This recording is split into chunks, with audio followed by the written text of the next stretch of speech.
Hi there, I am Shonte Alce with Just Book It Travel Destination Weddings, and we are here debunking some of the myths created by ChatGPT. And if you are like me, ChatGPT is literally my best girlfriend. She and I are right here. I was actually in the nail salon today, and I just happened to just randomly type in, what's the difference between a destination wedding and a traditional wedding? There were many things that we agree upon, but there were just a few things that I like to add a little more color to. So that's going to be the topic of today. For those of you that don't know me, I'm Shonte. I've been planning destination weddings for 10 years. My husband and I are both CPAs. We're Atlanta based. It was right after our destination wedding that I left my career behind to plan destination weddings full time. My very first couple just celebrated their 10-year anniversary. So that's just a little bit about me, a little bit about my background. Feel free to schedule a consultation with me. I'm an open book. You can ask me absolutely anything in regards to my professional or personal experience. Okay, so we are going to get into it. So the first topic. True or false? Destination weddings always take place on the beach. Factually, it's held at a destination, probably a scenic destination, a resort, a beach. Just because you're having a destination wedding doesn't mean you actually have to get married on the sand. This comes up a lot. I get calls and people are like, hey, I want to do a destination wedding, but the thought of being on the sand gives me the heebie-jeebies. That's totally okay. Resorts that host destination weddings usually have other options outside of the sand for their wedding. And then I get brides who love the sand. They want to be on the sand and nowhere else. And they want to host their ceremony on the sand, their cocktail on the sand, and their reception on the sand. Couples can have whatever they dream of for their wedding. Don't feel like you have to be in some box. You can do whatever you want for a destination wedding. When should I send my save the dates for my destination wedding? Okay, so ChatGPT says save the dates 12 to 18 months before the wedding, include the resort name, the location, the travel window, formal invitation 6 to 8 months before the wedding, after the majority of the guests have booked, include detailed event information, attire. Many couples skip RSVP cards and use room bookings. I kind of agree with that. It's a key difference where destination weddings, we should send invites far in advance as possible. Is it true that destination weddings are the only type of wedding where guests have to travel to attend? This is something that I want to debunk. Some people still have to travel for an at-home traditional wedding. If you're like me and your family is a little bit of everywhere, no matter where I get married or where I host my vow renewals, people are most likely going to have to travel. So it's going to be a destination for them. That's another reason that some people choose to do a destination wedding, because so many people will have to travel anyway for their wedding. So why not do a destination wedding? True or false? Wedding guests that are attending a destination wedding will have to spend more to attend the wedding than if it took place at home or in the United States. So as it relates to guest expenses, ChatGPT feels as if weddings that are traditional and at home are normally more cost friendly for your guests versus destination weddings abroad. It is very possible you will save money having a destination wedding for your guests. There's places in the States that cost more than traveling abroad. I traveled to Florida for one of my girlfriends that was celebrating her vow renewal. We spent more money traveling to Florida, just a few hours away from our home, than I've ever spent traveling to Mexico or to Jamaica. The cost in Miami to eat, to drink, to party, to have a nice hotel, ground transportation between different events of your day, like breakfast, lunch, dinner, pool, beach, wedding, back to the hotel. We spent more money on that trip than any other trip we took in that year. We were traveling almost monthly. So just want to put it out there that destination weddings aren't always more expensive for guests. Sometimes we get couples that are really concerned that their guests may not be able to afford travel to a destination wedding. And that's just something to consider. State travel can be more expensive than traveling to a destination wedding due to the benefits of the all-inclusive nature of destination weddings. True or false? Destination weddings are more budget-friendly than weddings that take place at home? The next part of cost and budget that I want to discuss is that Destination weddings are more budget friendly generally than weddings at home. These things can be subjective, but if we're talking about an apples to apples comparison, let's just say a 50-person wedding taking place at home and they want this type of photography, this type of food and decor, comparing to a destination wedding and an all-inclusive resort, generally that all-inclusive wedding is going to save couples money. A big budgeting factor as it relates to destination weddings is that resorts are thankful that couples choose destination weddings because it's helping the resort fill their occupancies. And so in exchange, lots of resorts on our approved vendor list give our couples some sort of kickback for hosting their destination wedding there. I've never heard of this happening for a traditional wedding. I've never heard of someone getting married in the States and getting cash back rebates based upon the size of the crowd that attended that particular wedding. Generally, if you're getting married in the States, the more your guest list climbs, the more you're spending on that wedding. Whereas with a destination wedding, there's a sweet spot. The more guests that attend and the more rooms that are booked, the more incentives you can obtain. Different resorts offer different types of cashback rebates, incentives, and free events. It's not a one-size-fits-all model. When you have your consultation with us and you decide to work with us, we will give you the differences between X resort and Y resort. So that way you can see very clearly, this resort is offering us X amount in cashback rebates, and this resort is offering us XYZ. Some resorts don't offer any cashback at all, but they'll give incentives like the wedding couple will get a free rehearsal event or free welcome event based upon how many rooms travel. These are discussions that we'll have once we are in the process of helping you to select your resort. But keep in mind that destination weddings incentivize couples for having larger guest lists, and that's something that's not going to happen with a traditional wedding. Do destination weddings limit the wedding vendors that a couple can work with? ChatGPT seems to feel a destination wedding limits couples to the different types of vendors that they can have. Certain resorts will not allow you to bring in your own florist. Most resorts will make you use their in-house florist. Very few resorts allow you to bring in a local florist. As it relates to hair, makeup, photo, video, you can choose any vendor that you want for a destination wedding.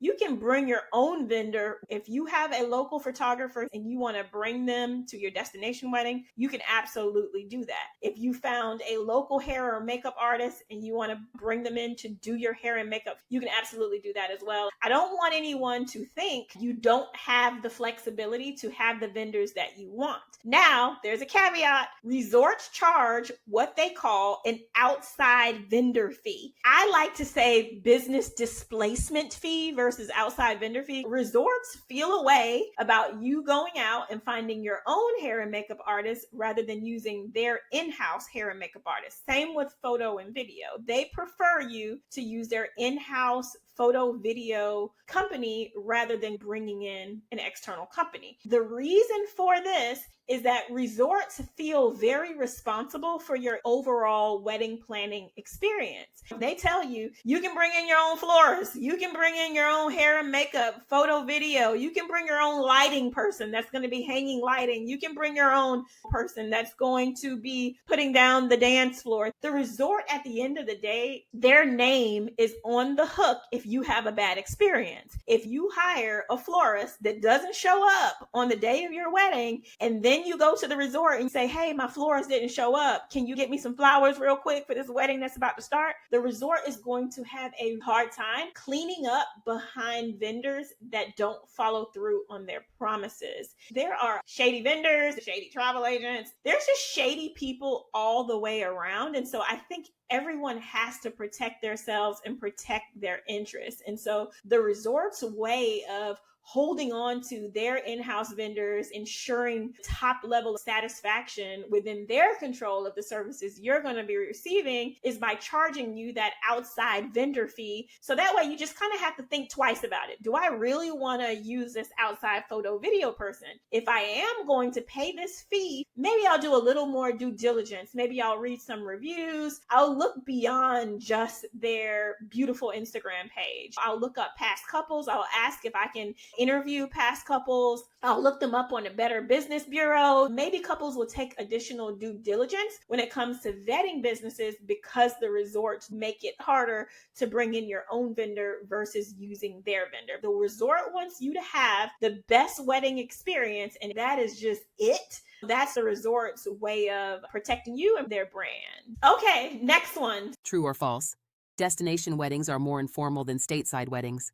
This is my favorite one, and I'm going to be honest, I'm debunking this one. ChatGPT is saying that destination weddings are more casual, semi-formal, and not as formal. And while I kind of agree that the thought of a destination wedding generally reminds you of fun, casual, and relaxed, you can absolutely have a very formal destination wedding. Now, personal story of mine, I just like to see the men in my life in a suit. I mean, I don't get to see the men in my life often dress up and be together in one place. I wanted my husband in a tuxedo on my wedding day. I wanted my dad, my brothers, all of them in tuxedos, and I did not care about the sun. You can do your destination wedding exactly as you want to. As it relates to your styling and aesthetic preferences for your wedding, whatever you can do at a traditional wedding at home, you can absolutely do at a destination wedding. Is it harder to incorporate local traditions, family customs, or menu items into a destination wedding?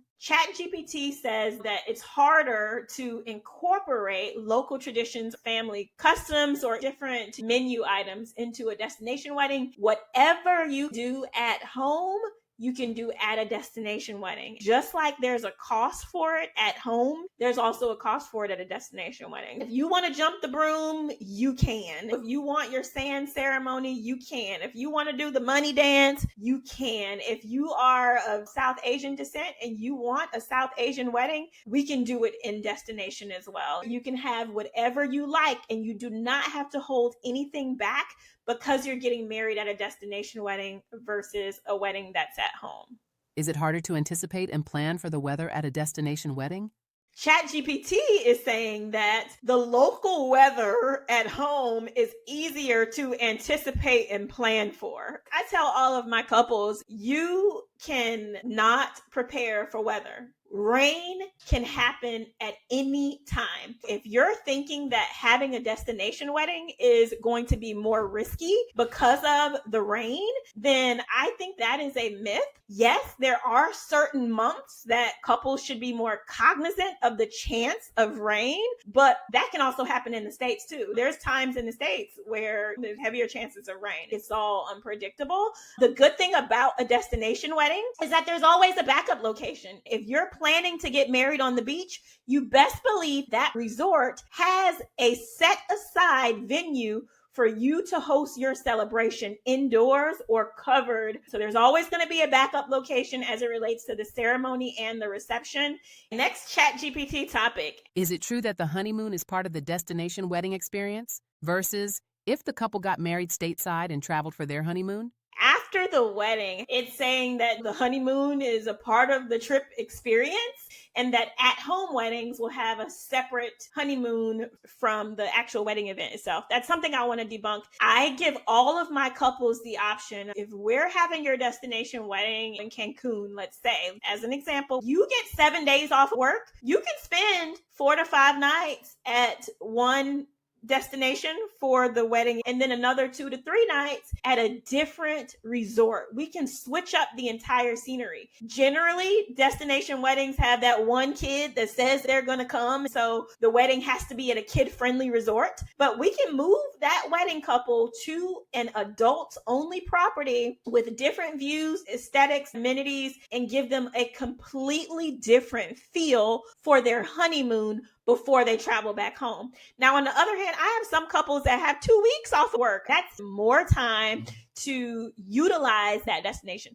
You chose that destination for your wedding for a reason, and you best believe that there's other places that you can stay and experience for your honeymoon outside of the resort you're choosing. So I'm all about what I call the in-town honeymoon, save money on flights. And even if you're staying at the same resort, you can stay a little bit longer after your guests leave, switch rooms. You can upgrade to more of a honeymoon suite, and you can utilize some amenities that you may not have been able to while your guests were there. You can have a romantic dinner, candlelit out on the beach. There's just lots of different things that couples can do to get a honeymoon feel or a little alone time after guests leave and before they go back home. But for my husband and I, because we did have to go back to work the very next day after we returned from our wedding, we planned a separate honeymoon to a separate destination, and we took our honeymoon exactly 2 months after our wedding. But there's always ways to cater to every couple's needs, desires, budget, time off work to ensure that they get some sort of honeymoon experience. Is it true that the guest experience is better at a destination wedding than a local stateside wedding? This one is really big, and ChatGPT and we're on the same page, and so it makes me happy. Your guests are going to be in town for at least 3 nights. Most hotels have a 3-night minimum stay requirement. For an at-home wedding, you will see the bride and the groom one day, and most likely just for a short amount of time. At a traditional wedding, during the ceremony, you're not connecting with the bride and groom or the wedding couple. During the cocktail, their time is now split between you and all of the other guests, and everybody wants pictures, and most of the cocktail hour is spent with the wedding couple taking their professional pictures off to the side. So you're not really having time to connect with them. Then starts the reception, and you've got speeches. You're not sitting next to the bride and groom, so you're not connecting with them. You're connecting with the people at your table. And then when the dance floor opens up, how long does that last? Is that like an hour and a half? It just depends on the program, but you don't have much time other than giving a hug and a kiss and saying how much I love you and maybe a dance with the wedding couple. You don't have much time to truly connect at a traditional wedding, generally. Destination weddings are near and dear to my heart because couples truly get to connect with their guests. They get to play beach volleyball. We did this at my wedding, and pool volleyball. We had a kayaking race on the beach where my husband and his cousins started racing each other in kayaks. We all went to the club together. You can connect with your guests. The breakfast that we had together, the dinners, helping some of our guests stumble back to their hotel rooms. We did an excursion. How did I forget about that? We did a huge excursion. I had 107 guests at my wedding. 59 of those guests joined me on a catamaran excursion cruise. We went to the island of Isla Mujeres, right across from Cancun. Some of our guests rented golf carts. Some just walked around. We got local Mexican food. We were able to get into the beach at Playa Norte, one of the best beaches in the world. You truly get to connect and enjoy a big celebration with your guests for a longer period of time at a destination wedding over a traditional wedding. We had an 80s, 90s party at our destination wedding where our guests dressed up in 80s, 90s gear. We even had a costume contest at our destination wedding. Whoever wins this costume contest is going to be our flower girl and our ring bearer. That added to the fun and excitement. You can literally have it your way. Whatever you dream of, whatever you just think of and say, oh, that seems like a good idea, I should do that. You should do it. Don't let anyone hold you back. Your guest experience is going to be the best part of the wedding because once your wedding day happens, the ice has been broken. You do not have to stand in one spot and take pictures all night long. I hear that from a lot of brides that have traditional weddings, but because your guests only see you for that one day. Whereas with the destination wedding, your guests have already connected with you. They were hanging out with you last night. They were hanging out with you this morning at the pool before you started getting ready. You're going to get way more time to mingle and have dedicated one-on-one time with many of your guests at a destination wedding versus a traditional wedding. What about the legalities? True or false? Destination weddings require legal marriage recognition, travel documents, and other information, which makes it harder to be legally married than if we got married at home or stateside. ChatGPT is saying that a destination wedding requires legal marriage recognition, and an at-home wedding is easier to manage for local marriage licensing. Debunked. Here's my personal story. Don't judge us. We have our destination wedding, right? December 7th, 2019. We get back home to Atlanta and we joke with each other like, okay, so when are we actually going to go get married? Our guests think that we are married because they just came to our wedding, but we're not married. So when are we going to make this official? A destination wedding, you can host a symbolic wedding. 99.9% of my couples host symbolic weddings. The destination itself does not care whether you are legally married or plan to get legally married or not. Transparency mode. There are certain destinations, aka Jamaica, that does require couples to be legally married or to become legally married. Most destinations will host a symbolic wedding where anybody can officiate. It does not need to be anyone that is ordained or a minister. Anyone can officiate the wedding and announce you as married at your ceremony. At a local wedding, generally the person officiating is licensed to allow two people to become one. As it relates to legalities and paperwork, it is much easier to have a destination wedding than an at-home wedding. Is it true that you have to plan a destination wedding further in advance to make sure that you are not as stressed planning the wedding compared to a stateside wedding? One more topic I want to talk about is the stress level and intensity of planning for a destination wedding versus an at-home wedding.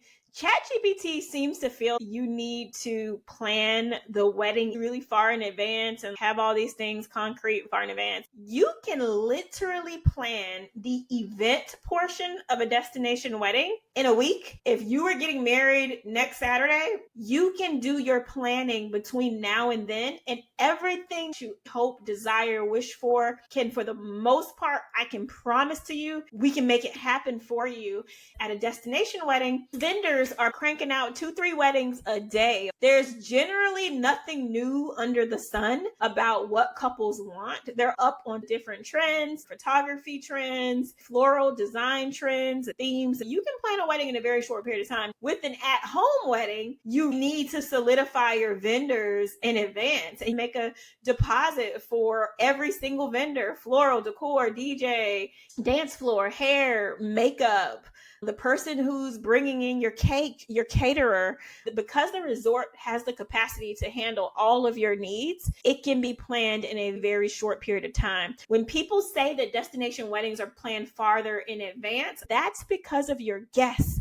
If you want the best guest experience, call me, consult with me. I will handle your guest piece of things to get your guests booked for travel and to allow them payment flexibility. When it comes to planning the wedding event itself, trust me, you have time to change your mind. We have what we call a 5-minute rule.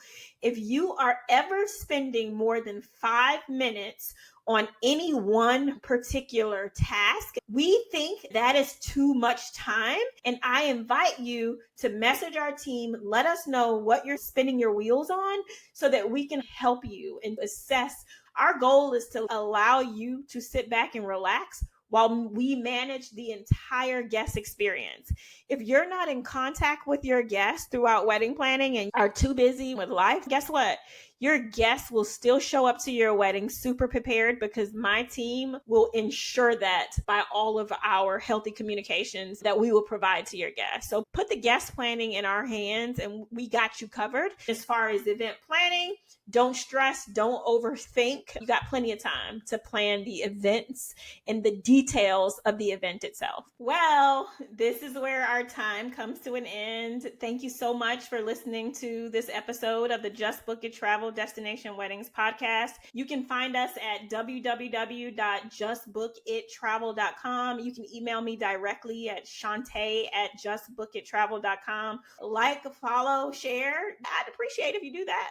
I would love to meet you, hear your vision, get to know you, schedule a consultation with me directly at www.justbookittravel.com. ChatGPT is a great resource. Like, I am not at all saying anything bad about my bestie. This this is a part of wedding planning that you truly need a travel professional. You cannot rely on ChatGPT to do this by yourself. You need a partner, someone that has a vested interest in getting you to your wedding day, has the supplier relationships, has the experience, communicates well with you and your family to make things flow smoothly for you. I hope that I'm that person for you. Let's talk. I would love to meet you. I would love to hear your vision, get to know you, schedule a consultation with me directly at www.justbookittravel.com. Reach out and let's do this thing. Bye-bye.